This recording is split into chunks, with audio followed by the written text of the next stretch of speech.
कि जिस समय कंस का अत्याचार बढ़ता गया, लोगों को सताता गया, और भैया हर एक व्यक्ति परेशान है, हर एक देवी देवता परेशान है। मैया पृथ्वी ने क्या किया, एक गाय का रूप बनाया, और गाय का रूप बना करके जिस समय भगवान को आवाज लगाने लगी और कहने लगी कि प्रभु मोरी सुधी, प्रभु मोरी सुधी बिसरायो कौने गुनमा, प्रभु मोरी सुधी।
पृथ्वी ने गाय का रूप बनाया, हर एक देवी देवताओं ने याद किया भगवान को।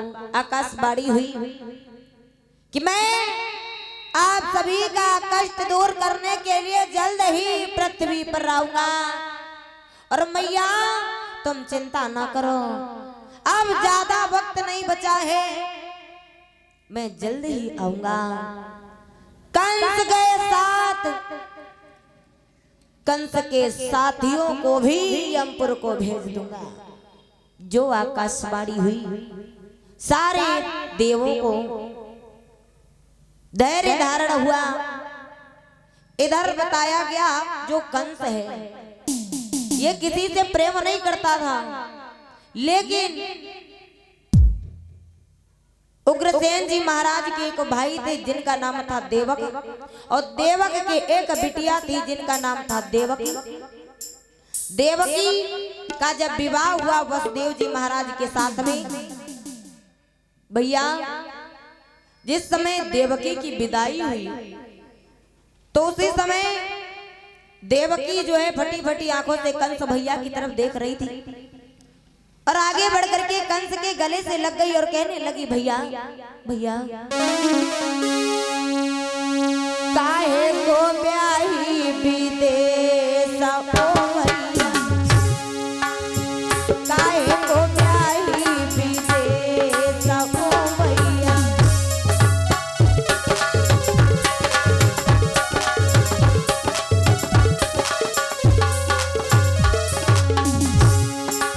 गले से लग करके कह रही है देवकी भैया बालापन तूने संग में खिलाए,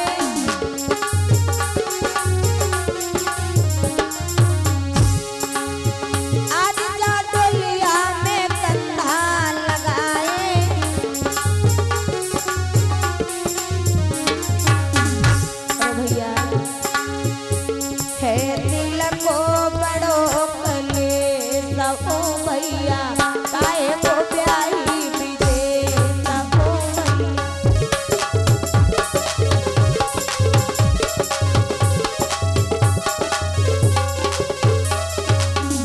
कंस कहने लगा बहन तुम्हारी जुदाई मुझे कितना तड़पा रही है ये हम बता नहीं सकते हैं, लेकिन बहन तुम जाओ हम तुम्हें जल्दी ही बुला लेंगे।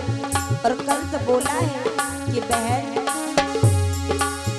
अपने प्रीतम से प्यार तुम करियो,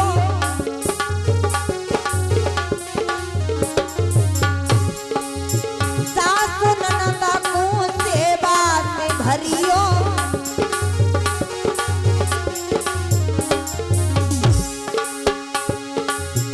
अपने प्रीतम से प्यार तुम करियो, सासु ननद को सेवा से भरियो।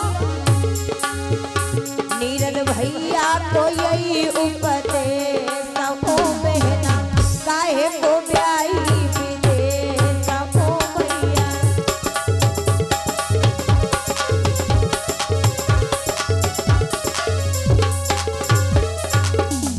कंस समझाता है कि बहन जा ससुराल को अपनी और वहां पर सास ससुर को माता पिता समझ करके प्रेम करना कि यही हमारे मम्मी और पापा हैं।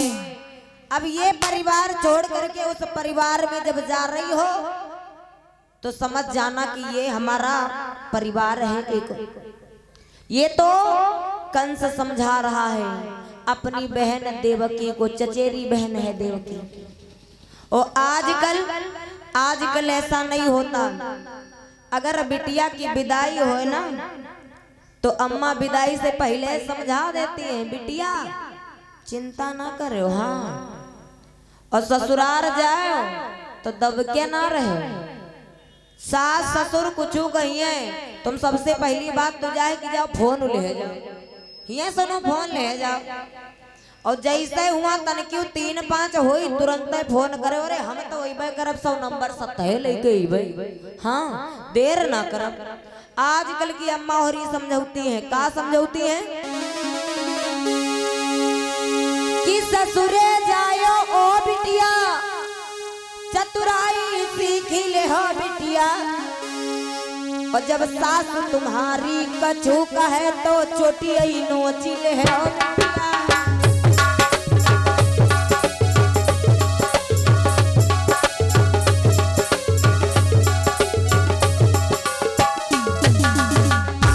सुनो बिटिया तुम ससुरारी जाओ, ठीक है, और ससुराल जाए के बाद अगर सासू अम्मा कुछ 3-5 करे लगे हैं चोटिए उखाड़ ले उनकी, देर न करो, हाँ तभी कह ना रहे हो। और सुनो हमारी बात, सासू तुम्हारी कछु कहे तो चोटिए नोची ले हो बिटिया, और जब ससुर तुम्हारे कछु कहे तो मोछे नोची ले हो बिटिया।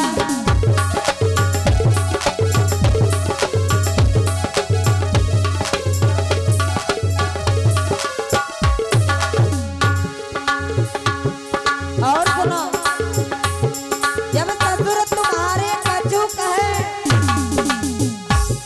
तो मोछे नोची ले हो बिटिया, जेठानी तुम्हारी कछु कहे तो बेलन न मारू के हो बिटिया।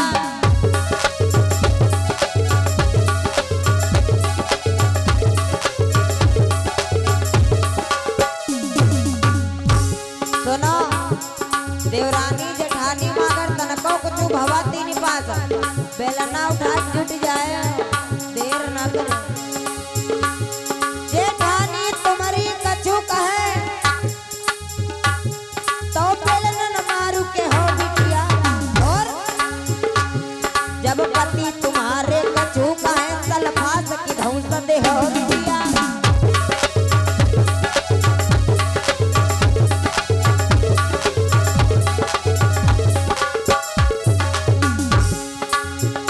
सुनो जब पति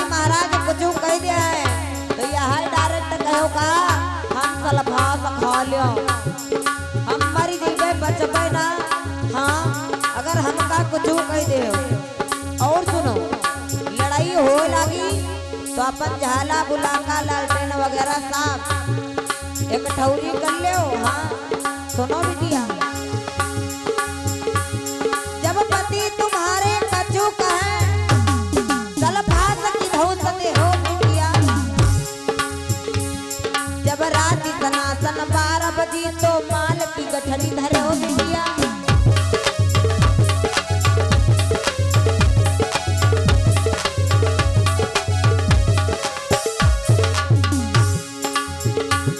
जब रात सनातन 12 बजे तो माल की गठरी धरे हो बिटिया। और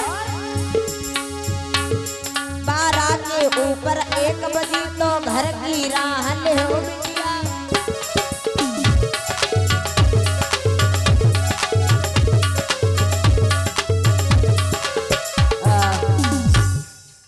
आजकल की माताएं ये सिखाती हैं कि बिटिया ससुराल जाओ तो तभी के ना रहो। हाँ तैयारी जाए फूल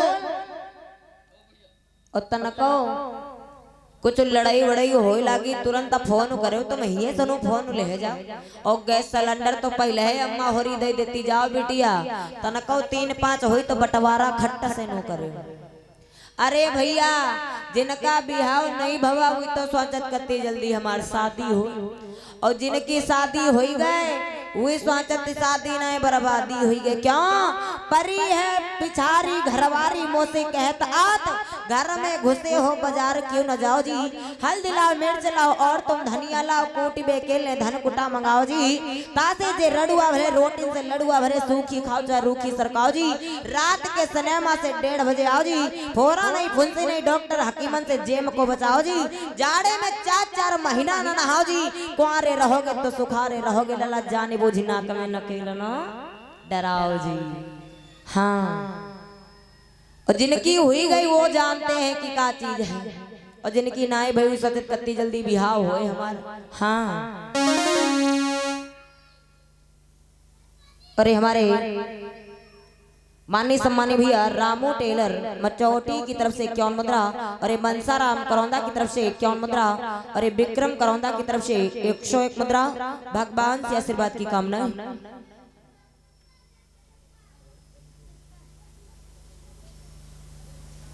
आज इधर बताया गया कि जिस समय देवकी जाने लगी विदाई होने लगी। अब तो देवकी जब रोने लगी अपने भैया कंस की तरफ देख करके तो उसी समय कंस कहने लगा बहन चलो हम तुम्हें भेजने के लिए तुम्हारी ससुराल तक चलते हैं। और तुम तो जानती हो इस दुनिया में कोई व्यक्ति ऐसा नहीं जिससे मेरा लगाव जुड़ा हुआ हो। मैं किसी से प्रेम नहीं करता पर तुमसे बहुत प्रेम करता हूँ तुम तो जानती हो। तुम्हारे लिए कुछ भी कर सकता हूँ। चलो हम तुम्हें ससुराल तक भेजने के लिए चलेंगे। और भैया जैसे ही रथ को हाँकने लगा कंस पीछे वसुदेव और देवकी दोनों बैठे। और जो रथ मथुरा से चला तो बताया गया है कि रथ में देवकी जा रही है और पीछे से ये करसाल है। ताके पीछे है कंस राज वसुदेव कुंवर को जाना है।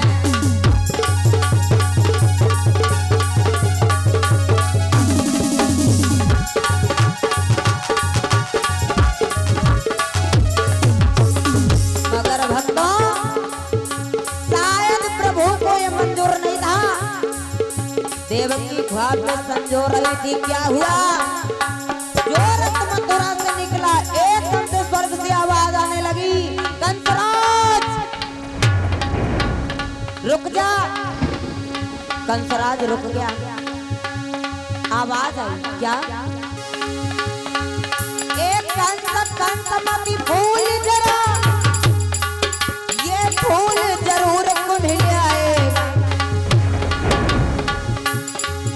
रे नीच अरे अब समय रहे हाय धूल में तोई भी आए।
लगी कंसराज रुक जा। कंसराज रुक गया, देखने लगा, आवाज आई। कहां आवाज आई कि कंसराज, जिस बहन को तू इतना प्यार के साथ ससुराल को भेजने के लिए जा रहा है ना, तुझे नहीं मालूम है किसके काले पर्दे में तेरा काल छुपा हुआ बैठा है। और कंसराज, इसका जो 8वां पुत्र होगा वो तेरा काल होगा। जैसे सुना भैया कि 8वां पुत्र मेरा काल होगा, कंसराज रथ से नीचे उतर करके खड़ा हुआ, सोचने लगा कि जब मुझे पता ही चल गया है ये वृक्ष छोटा है, जब बड़ा हो जाएगा तो इसमें कड़वे फल लगेंगे, तो इस वृक्ष को ही ना मैं पहले से उखाड़ दूं। क्यों? क्योंकि लाल चुनरिया उड़ा बहन को रथ में बैठा है, वो पापी कंसराज को इतना रसाए, किसी का लाल होगा तेरा काल होगा, किसी का लाल होगा तेरा काल होगा।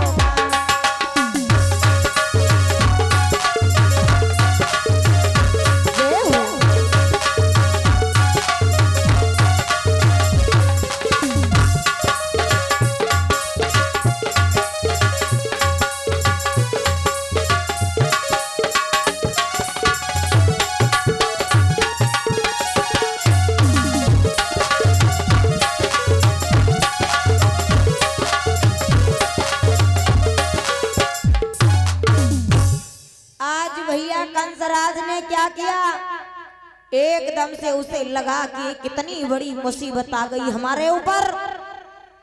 लेकिन जब हमें पता चल गया कि मेरी ही बहन के गर्भ से हमारे काल का जन्म होगा, तो मैं अपनी बहन को ही नहीं जिंदा रहने दूंगा, क्योंकि मैं मरना नहीं चाहता। कंसराज ने क्या किया, देवकी बैठी हुई थी, उसके बालों को पकड़ करके घसीट करके नीचे किया। देवकी बोली, भैया क्या बात है? अरे अभी जो आवाज आई है क्या तुमने सुना नहीं है? देवकी बोली, भैया कैसी आवाज? अरे आवाज आई है, आकाशवाणी हुई है कि तेरा 8वां पुत्र मेरा काल होगा। इसलिए जब हमें पता ही चल गया पहले से कि तेरा ही पुत्र मेरा काल होगा, तो ये कंस तेरा भैया तेरी जिंदगी को अपने हवाले करने जा रहा है। कंस की आखिरी प्रणाम स्वीकार कर। देवकी बोली, भैया तुम मुझे मार दो मुझे, मैं एक जन्म नहीं 100 जन्मों तक मरने के लिए तैयार हूँ, लेकिन भैया तुम्हारी कभी मौत ना आए, तुम्हारी कभी मौत ना आए। जो कंसराज ने तलवार को निकाला मारने के लिए, उसी समय वसुदेव जी महाराज आगे बढ़े और कहने लगे कि आखिर भैया आप इन्हें मारने जा रहे हो, एक बात हमारी भी सुन लो क्या, कि अगर आप हमें मार देंगे तो देवकी के गर्भ से पुत्र नहीं होगा। क्यों? क्योंकि वो विधवा हो जाएगी। आप हमें मार दो, ऐसा करो उसे छोड़ दो और आप हमें मार दो। भैया वसुदेव जी महाराज जो आगे बढ़े, कंस कहने लगा कोई बात नहीं, मुझे तो मारना है दोनों में से एक को, क्योंकि अगर मैंने नहीं मारा तो मेरा तो काल आ जाएगा और मैं मरना नहीं चाहता। वसुदेव जी महाराज आगे बढ़े, देवकी कह रही नहीं भैया तुम मुझे मार दो, वसुदेव जी महाराज कह रहे नहीं भैया तुम मुझे मार दो। कंस कहने लगा तुम दोनों में से तैयार कौन है, पहले आपस में बातें कर लो, फिर उसके बाद में हमारे पास आओ, क्योंकि मुझे तो मारना है। देवकी कहने लगी वसुदेव जी महाराज से कि स्वामी आप मुझे मर जाने दो, अरे हमारी जैसी पत्नियां तो तुमको बहुत सारी मिल जाएंगी और विवाह कर लेना, आनंद के साथ रहना। लेकिन वसुदेव जी महाराज कह रहे नहीं आप मुझे मर जाने दो, तुम दूसरा विवाह कर लेना, आनंद के साथ रहना। वसुदेव जी महाराज देवकी से कह रहे हैं और देवकी वसुदेव जी महाराज से कह रही। वसुदेव जी महाराज अपने सर को पकड़ करके बैठ गए, क्यों कुछ समझ में नहीं आ रहा, क्या करें क्या ना करें। एकदम से वसुदेव जी महाराज खड़े हुए और कहने लगे कि भैया एक बात बताओ तुम कि तुम्हें देवकी से शिकायत है या इसकी संतान से? तो कहा हमें इसकी संतान से शिकायत है। समझा करके वसुदेव जी महाराज कहने लगे अरे मैं वसुदेव मैया गंगा की कसम खाता हूँ कि जो भी देवकी के गर्भ से पुत्र का जन्म होगा ये वसुदेव कंसराज के हवाले कर देगा। अब तो सोचने लगे कंसराज कि शायद मेरा बहनोई मेरे साथ बेवफाई ना करे। भैया कहने लगे अगर ऐसी बात है तो ठीक है जाओ, पर एक बात ध्यान रखना कि आखिर मेरा काल जो है मुझ तक जरूर पहुंचना चाहिए, क्योंकि तुम जानते हो मैं मरना नहीं चाहता। बोले बिल्कुल, जो भी पुत्र होगा, काल की बात नहीं, जो भी पुत्र होगा ये वसुदेव कंसराज के हवाले कर देगा। कंस ने कह दिया ठीक है। कंस वापस चलाया। देवकी को लेकर के वसुदेव जी महाराज अपने आंगन को चले आए तो बताया गया है देवकी को ले वसुदेव जी अपने आंगन में आए।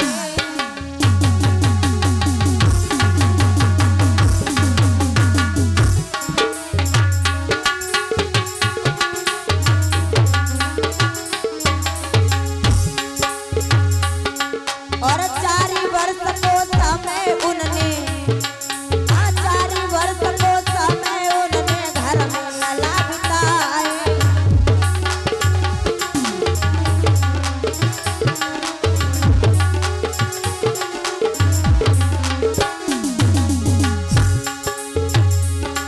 महाराज की होनी होती सदा महान, कुछ दिन समय बिताने पर गए पैदा वही संतान। भैया पहलो बेटा भव देवकी मन में मुस्कान। भैया पहलो बेटा भव देवकी मन में मुस्कान।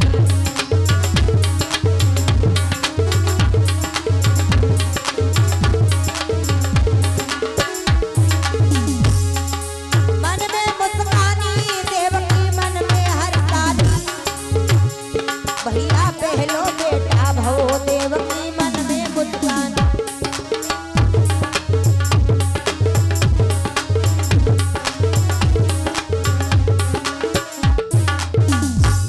आज भैया जिस समय देवकी को लेकर के वसुदेव जी महाराज अपने आंगन में आए, और जो आंगन में आए एक बात ध्यान रखना भैया, सुख का 1 साल 1 दिन के बराबर होता है और दुख का 1 दिन 1 साल के बराबर होता है। धीरे धीरे जैसे कहीं भी आप लोगों का कहूँ जबरदस्ती भेजा जाए या कोई काम जबरदस्ती से करवावा जाए तो का वही पावत है? बिल्कुल नहीं। जैसे भैया एक छोटा सा उदाहरण, जैसे कि एक गांव में भैया जी की नई नई शादी हुई, और जब नई नई शादी हुई तो बहुरिया घरे आई। गांव में हो रहे भागवत साप्ताहिक ज्ञान यज्ञ, और जब भागवत हो रही थी तो अब बहुरिया अपन जल्दी जल्दी काम करी। वही के बाद इस सासू अम्मा से कहाई लगी कि अम्मा ऐसा है चलो कथा सुनिए ही चले। और जब सासू अम्मा से कहाई लगी अम्मा चलो कथा सुनिए ही चले, अम्मा बोली अरे बड़ी गौ ने कहा हम पूरी जिंदगी चली गए, हम कबो कथा नहीं सुने है ना, होती हर साल है पर हम कबो नहीं गए, तुम काल यही वास्ते तुमका कथा सुनाई चले। तो कहीं अरे हमका बड़ी नीक लागत, चलो चलो तनुक चलो। वही के बाद लौटी आवाज कहीं देखाओ हम जाते है ना तो हमरे नींद लगे लागत है, हम जइबे तुरंत बबुआ जइबे। हाँ हमका कथा भागवत नीक नहीं लगे।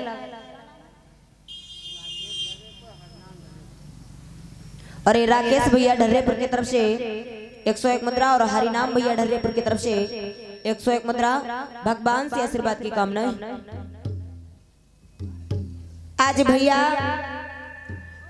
जिस समय बताया गया अब सासू अम्मा से ज्यादा ही कहे लगी कि आखिर तनु चलो चलो अम्मा चली, अरे तनु चलो तक लौटी आवाज तो अपन सासू अम्मा नई नई बहुरिया रहे तो इनकार नहीं कर पाई, कहीं चलो भाई चली दे। बहुरिया के यहाँ लइके सासू अम्मा आई और बहुरिया बड़ी चालाक और सासू अम्मा के रे करवा में आई रहे लोटिया फूले के सोचे से है लोटिया में चलो पानी ले चली। सासू अम्मा जब स्वावे लगे तो छिट्टा मारा करब उनके जगावा करब और वह फूले की लोटिया में पानी ले और लइके आए गए धर्म पांडाल में बैठ के कथा सुने लगी। और जब कथा सुने लग अम्मा कहते रहे हम जैसे जीवे तनिक देर में भुआ जीवे सो जीवे। अम्मा बढ़िया तनिक देर लेने सुने वही के बाद घर घरा लगा दे। कोई कोई है इंसान तुरंत ही लेटी तुरंत ही सोएगा और कोई कोई के यहाँ है तो 1 घंटा तक करवट बदला करी नींद का बुलावक परत ही जल्दी आवत नहीं है।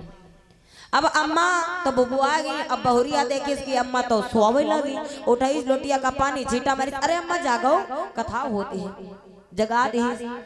अब वही चाह जाता नौ जगाऊ नकाऊ तनी देर के बाद फिर सोए गई, फिर चीटा मारी, फिर जाग कर बैठी, फिर तनी देर बाद सोए गई। अब बहुरिया तो कथा में मन लगा दी, सासू अम्मा सो रही। तब तक एक भैया जी के डोल डाल जवास लग गए और जब डोल डाल जवास लग गए तो अब हुई डोंगा ढूंढत है लोटिया ढूंढत है, उनका मिलत नहीं है। जब लोटिया नहीं मिली तो उनकी नजर वह फूले की लोटिया पर पड़ी कि अम्मा का तीर धरी है चलो उठाए ले चली। वही के बाद ये बह धरी जी है, उनका नाम रहा राम नारायण। कोई तुम्हारे गांव में राम नारायण हुई है तो बुरा न मानी, ठीक है। तो उनका नाम रहे राम नारायण। वही सोचे चलो यहाँ लोटिया उठा ली और यहाँ लेके जाई। वही के बाद ये दे जी लोटिया उठाए पानी ले लेके हुई बड़ी दूर चले गए, जैसे इधर ग्वारी चौराहा के उधर आस पड़ोस कहूँ चले जाएं, ये दूर चले जाएं 3 किलोमीटर तक। और भैया सरसों कटी गए रहे, बड़ी बड़ी ठूठी लागी रहे, वह चले गए बैठी गए। और इधर तो ठूठिन में बैठे हैं राम नारायण दादा और इधर जैसे पंडित जी की कथा समाप्त भय। अब पंडित जी के सब लोग खड़े हो जाओ, आरती होने जा रही है। अब जैसे कहीं आरती तो बहुरिया की नजर पड़ी कि अम्मा तो सो गई, तो कहीं ए अम्मा उठाओ आरती हो जाती। और जैसे कहीं ए अम्मा उठाओ आरती हो जाती, अम्मा का आरती पे ध्यान नहीं गवा, अम्मा का ध्यान गवा कहाँ, अरे जो लोटिया ला रहा हुआ का हो गई। देखिए नहीं धरो लोटिया नहीं कहीं ले तुमसे कह रहा कथा भागवत सुने ना जाओ, लोटिया हेरवा दो, बड़ी पुण्य के भागीदार बनती रहो, लोटिया हमारी करवा के हेरवा दो।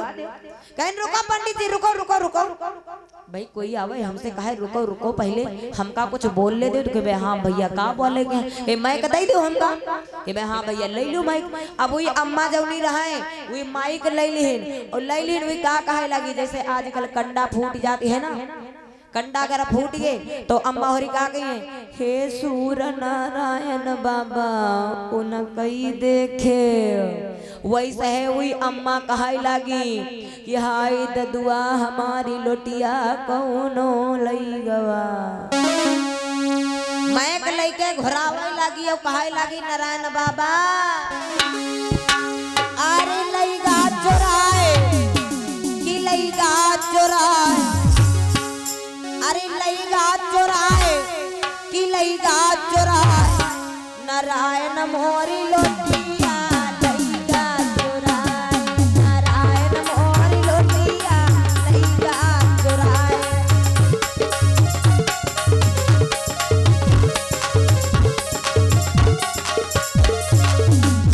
हाय ददुआरे अब का करब, लोटिया तो भाई। और इधर जौन राम नारायण रहे उनके काने में आवाज पहुंच गई दादा कि घोड़ा रे का अरे लईगा चोराए कि लईगा चोराए, लईगा चोराए कि लईगा चोराए, नारायण मोर लाटा लईगा चोराए, नारायण मोरी लोटिया लईगा चोराए।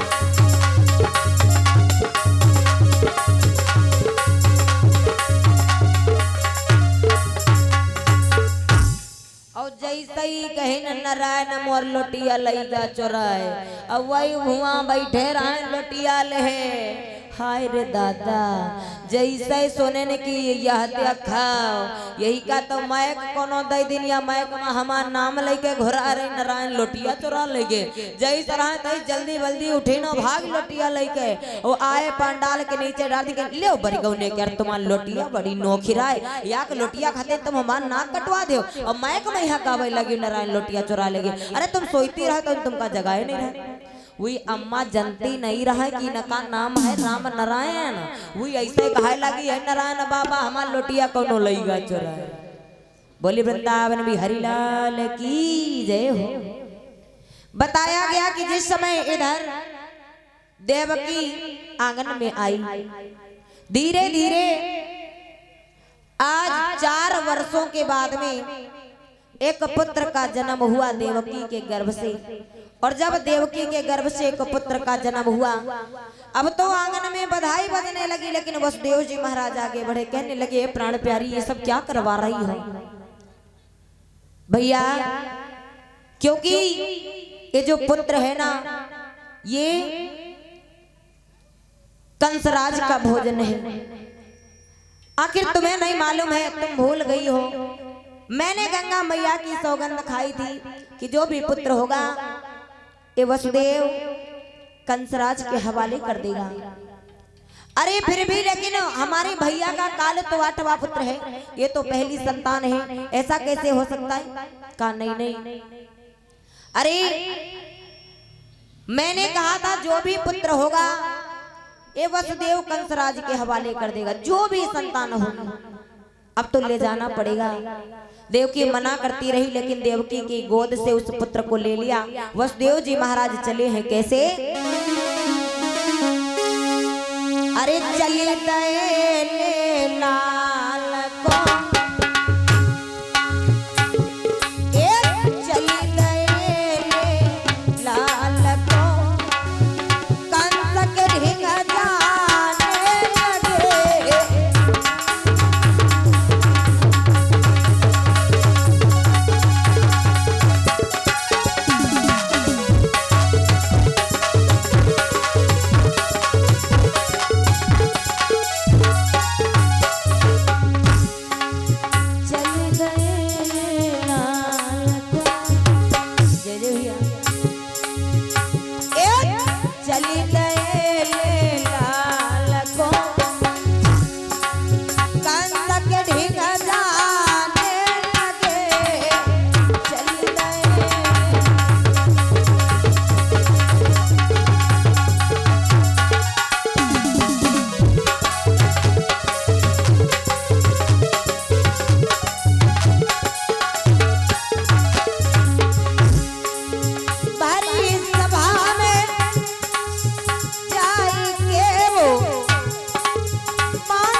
बताया गया कि जिस समय वसुदेव जी महाराज आज उस पुत्र को लेकर के कंसराज के दरबार में आए, जो कंसराज ने देखा आज वसुदेव जी महाराज आगे बढ़ करके उस पुत्र को दे दिया कंसराज को।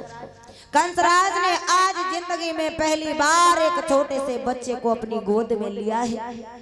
जो बुलबुलाते हुए बच्चे को देखा, रख दो राजू लाल जी, हम सोने में कम पाते हैं। हाँ, ये लाल जी भैया जी की तरफ से 101 मुद्रा भगवान के चरणों में भगवान से आशीर्वाद की कामना है। भैया साउंड सर्विस के सामने रहते हम हो गए बहिर और हम सोने बहुत कम पाई, तो हम पहुंच ले तो भैया राजू बताओ कि लाल जी बताओ। हाँ, एक को दिन घर ही जाए का मौका नहीं है, जहाँ देखो तहाँ इधर उधर हन। काहे कि भैया समझ लियो पहले ने वही कुछ द्वासर बताई है, बोला कुछ द्वासर तब हो गड़बड़ाई जाए। जैसे कि एक बार कार्यक्रम पे जा रहे थे भैया, कभी कभी ऐसा होता है कि मोटरसाइकिल से भी चलते थे, कभी कभी होता था कि जैसे सीतापुर वगैरह जाना हो तो ट्रेन से भी चले जाते थे, कभी कभी पहिए से भी चले जाते थे। लेकिन एक बार की बात, आज से लगभग 5-6 साल पहले की बात,